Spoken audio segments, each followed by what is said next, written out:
नमस्कार, मी अर्चना। तर इथं मी गावरान चिकन शिजवून घेतलेलं आहे। तर हे कसं शिजवलेलं आहे, कांदा परतून, अद्रक, कोथिंबीर, लसूण त्यामध्ये टाकून, हळद टाकून, मीठ टाकून आणि गरम पाणी टाकून कुकरच्या शिट्ट्या घेऊन हे चिकन छान असं शिजवलेलं आहे। तर मी या चिकन सूपची बिर्याणी किंवा पुलाव म्हणू शकतो हे दाखवणार आहे। तर हे सूप काढून घेते आता। मस्त असं हे गावरान चिकनचं 2 वाटी तांदूळचं बनवणार आहे, त्यामुळे 2 वाटी सूप घेतलेलं आहे।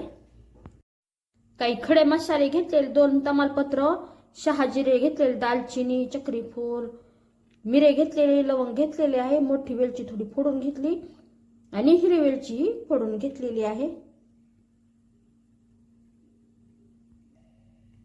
कुकर मध्ये तेलामध्ये आता हे खडे मसाले टाकायचे।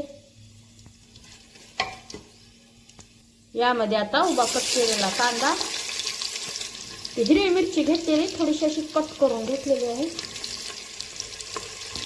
गॅसची आच मोठी ठेवलेली, व्यवस्थित असा कांदा सगळं साईडचे आता हे परतून घ्यायचं। तो कांदा व्यवस्थित परतला गेलेला आहे। अद्रक, कोथिंबीर, लसूण पाणी टाकून असं बारीक करून घेतलेलं। चिकन शिजवताना ही अद्रक, कोथिंबीर, लसूणची पेस्ट वापरलेली होती, त्या प्रमाणातच वापरायची। यामध्ये आता हे स्वच्छ धुतलेले तांदूळ, तर 2 वाटी तांदूळ स्वच्छ धुवून घेतलेले आहेत ते टाकायचे। यामध्ये कोथिंबीर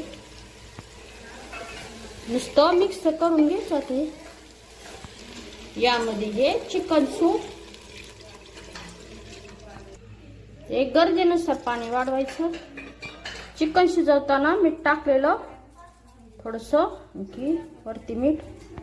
गॅसची मोठी ठेवलेली आहे, तर उकळी येऊ द्यायची अगोदर। लवकर उकळी यायसाठी असं झाकण ठेवलेलं आहे। इथं उकळी आलेली आहे, तर गॅसची मध्यम करायची। मध्यम आचेवर आता 1 शिट्ट्या घ्यायच्या, 2-3 शिट्ट्या। इथं कुकरच्या 3 शिट्ट्या झाल्या आणि कुकर थंड झाल्यानंतर कुकरचं झाकण उघडलेलं आहे। अशी ही चिकन सूप बिर्याणी तयार झालेली आहे। व्हिडिओला लाईक ही करा।